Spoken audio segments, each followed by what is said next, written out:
Right, looks like we're rolling. Hey, how we doing, guys and gals? It is a beautiful day in southeast Missouri. I was asked by several of you to do this video on how to know when it's time to rebuild the motor in your big truck, because Ellie Mae is going in not this next week, but the week after. She's actually supposed to be in there 2 weeks ago, but my mechanic he's just swamped, and he doesn't want to hold me up and have my truck in there longer than it needs to be, although I'm probably like the one customer of his that wouldn't really care if it was 2 weeks or 3 weeks. I got plenty of things I'd like to be doing and get done, so it is what it is. I'm planning on 2 full weeks, although he usually turns an ISX. I mean, they do 1 a week in there, so they can do it blindfolded. They're usually, if they start on a Monday, it's a runner by the next Tuesday. But, you know, I guess I could do 1 loop that week, and maybe I will, but more likely than not, I'll take 2 full weeks off. And if it went into the 3rd week, it wouldn't bother me. But that's not the point of the video. The point of the video is how to know when it's time to do your motor without it just, you know, having a catastrophic failure alongside the road. Because that's the one thing that's always over the owner-operator's head that they worry about the most, their engine just quitting on them. Now, I will tell you this, based on driving these things for 30-some years and pretty much being around them since I could walk, since I was born. My dad had trucks. That can happen, but that only usually happens when guys aren't treating them right, or they just don't have the knowledge to notice things that are telling you problems are coming. So we're going to talk about some of that stuff. So if you pay attention to these few things, you can really limit the motor just quitting on you on the road. I mean, it still could happen, but there's a few things to watch so you can rebuild it under your own set of circumstances, instead of being stuck out in the middle of nowhere and having Billy Joe Bob rebuild your motor and then doing a terrible job, or getting a very expensive either tow bill or get someone to put it on an RGN to bring it home or whatever. Either way, it's thousands of bucks. So first thing on a motor, it really depends on how it's treated. Now, most mechanics will tell you you need to do rod and main bearings at 500,000, even if you're not burning oil and you don't have any cylinder issues. That is true to a certain extent. This truck has never had the rod and main bearings done, and we're at 975. But the reason for that is most of the wear on your rod and main bearings come from idling, especially low RPM idle. If you idle your truck, you'll notice if you bump the idle up, it actually smooths out a little bit, puts a little bit more oil pressure, and just it prolongs the life of everything, including your bearings. And engine hours is an indicator of that. So this truck has 975, it'll be 980. I have less than 22,000 hours. In fact, I'll open the door here in a minute and double check that before the end of the video. I've seen a lot of trucks that have 25,000 hours at 500,000 miles. So yeah, if you got a lot of engine hours on it and you're not yet burning oil, yeah, just drop the oil pan and do rod and main bearings. And go another 500,000. That'll keep you from spinning a bearing. And when you spin a bearing, then you need a new crank or a crate motor or something. It gets really, really expensive because you can't in-frame it. So don't idle it a lot, or do the rod and main bearings at 500,000 miles. And you can also notice on your oil pressure, if your oil pressure starts to drop, your bearings are getting worn down and it's not putting as much resistance on the oil flow. So if your oil pressure starts dipping down below where it's always been, that's a good indicator. Not foolproof, but a good indicator. You could also have a bad sensor. Change the sensor, rule everything out. Also, a lot of guys don't realize that oil filters get dirty.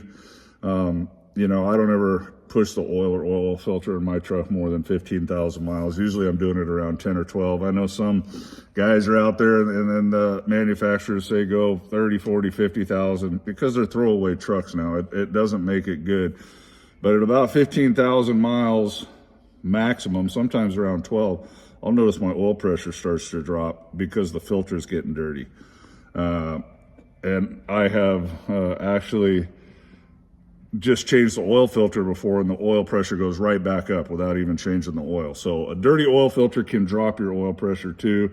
A sensor could be acting up. You got to rule those things out. But if you've ruled all that out and you still have low oil pressure, and double check it with a gauge. Other than that, I mean, oil pump, but they usually either work or they don't. So watch your oil pressure.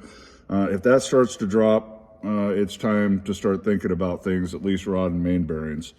Now, as far as a complete in-frame, the two biggest things you're going to want to watch to let you know when it's time before it just quits. Like, it may not spin a bearing, but you could have a ring let go, and yeah, it's just going to sit there and chug and puff and everything because you'll have no compression in one cylinder, and you're probably going to need to get towed to get home. But blow by, number one, and I'm not going to start the truck, but I'm going to show you how to look for blow by, and I'm going to explain what normal is and what not normal is and how to gauge that. And then oil consumption. So this truck here burns. It is, since I bought it, you know, the top of these cylinders get polished out because of all that soot and the emissions. In fact, the new engine kit has a anti-polishing ring to get rid of that. So it had been burning about a quart every, I don't know, 2,000 miles when I got it. Is that about right? Maybe 1,500 miles. That oil consumption has increased over the last 2 or 3 years, 300,000 miles. Of course, things are wearing out. So right now I'm burning about, in the cold weather, I'm burning a gallon a week. So that's pretty much a quart every 500 for what I run. And that's where Cummins says it's time to rebuild it.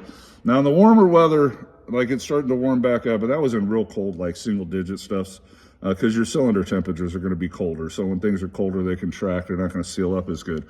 When it's warmer, like 50, 60 degrees, my oil consumption goes down to about a quart every 750, 800. So weather does play into that a lot. But she's eating oil, has been, but that's increased to the point it's time to do it. And the blow-by has gone up little by little by little, and it's to the point it's lifting the cap, which is a good indicator it's time. So she's still running. I'm going to run her next week. A lot of guys would just keep running it, but you know, it's like Russian roulette. You push, push, push, push, and then it fails on you when you're hundreds of miles from home. And I would rather just get it done because she's at 1,000,000 miles. That's really all you should expect out of a motor in your semi. I know some guys brag they can get more, and I mean, but that's your average. In fact, now that's not even really the average anymore. You're seeing a lot more rebuilds now at the 500,000 mile mark, 750,000 mile mark, because they're just chewing on all this soot from the EGR and emission stuff, so they don't last like they used to. And any coolant consumption, I am losing coolant. I'm going to show you where I have found it kind of rearing its head, but won't know until we tear it apart exactly what it is. I think I have a seeping head gasket or maybe a small crack or pinhole in one of my liners. We'll talk about that in a minute. Or it could be an EGR cooler, but I'll tell you why I don't think it's an EGR cooler, but it still could be. We're going to flip this around. I'm going to show you how to gauge your blow-by, and I'll show you that little leak. So if you're losing any coolant, find leaks, find whatever. If you don't have no leaks and you're just burning coolant, you're probably burning it in the cylinders. That's a bad thing. Could be injector cups on a Cummins. Could be a lot of things. You know, if you see any fuel or coolant in your fuel, if you got any mixing oil into the coolant or vice versa, it's probably a head gasket.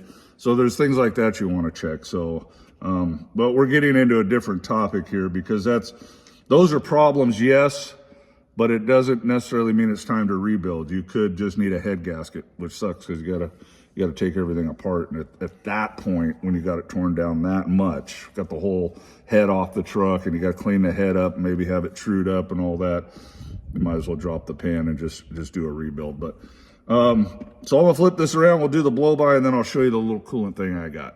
All right, see you in a minute. All right, guys, and all of this is for any of these motors out there.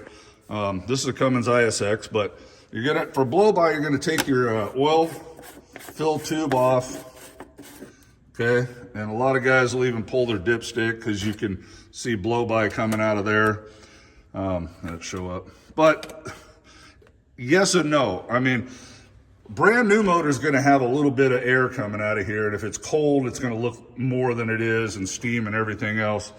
So you're always going to have some blow by, but what you're looking for is an excessive amount. So if it gets to where it's puffing pretty good, and of course the motor when it's running is vibrating, so you got to kind of hold this here. But if you hold and let go and it is pushing the cap up into your hand, that is an excessive amount of blow by. And of course if it's blowing it right off, you got major problems. So you're always going to see a little bit of air, steam, everything, even a little oil will pop out of there. I mean, because the gears are right there and the gears are flinging oil all over the place. But if you can set the cap down and it's not pushing it off, that's good. That's a normal amount of blow by. If it's pushing it a little bit, okay, start thinking about things. This one is actually pushing it off pretty good now. But I also have a bypass filter in here because I got tired of changing it. So that's actually taking a little bit of the blow by away and sending it out the down tube down here. So I would actually have to either put a filter in there or plug a little bit of it to make it more accurate. And then at that point, she's going to be pushing the cap off pretty good. She's tired. She's got 1,000,000 miles on her. So now let me get a light here. This is just bonus stuff I look for. Notice, like I said, I'm losing a little coolant. I'm actually putting about a water bottle every 2 weeks in. That is almost nothing, and most guys wouldn't think much of that. But you're not supposed to lose any coolant, okay? None. So you either have a leak or it's burning it somewhere. That's something else. I thought I noticed something else. But anyways, where I see some coolant signs is, see if you can see in there. This clamp right here, I don't know how well it's going to show up on film. And down here, you can kind of see down there, it's like a greenish brown. I mean, this is red coolant, but it's kind of been dripping a little bit out of here, which this is the flex tube thing that goes into my EGR cooler. Now, if it's an EGR cooler, it should be, the air is going this way, so it should be coming out back here, and it's not. In theory, it could be circling around in there like a tornado when the EGR valve's shut and somehow puddling up here.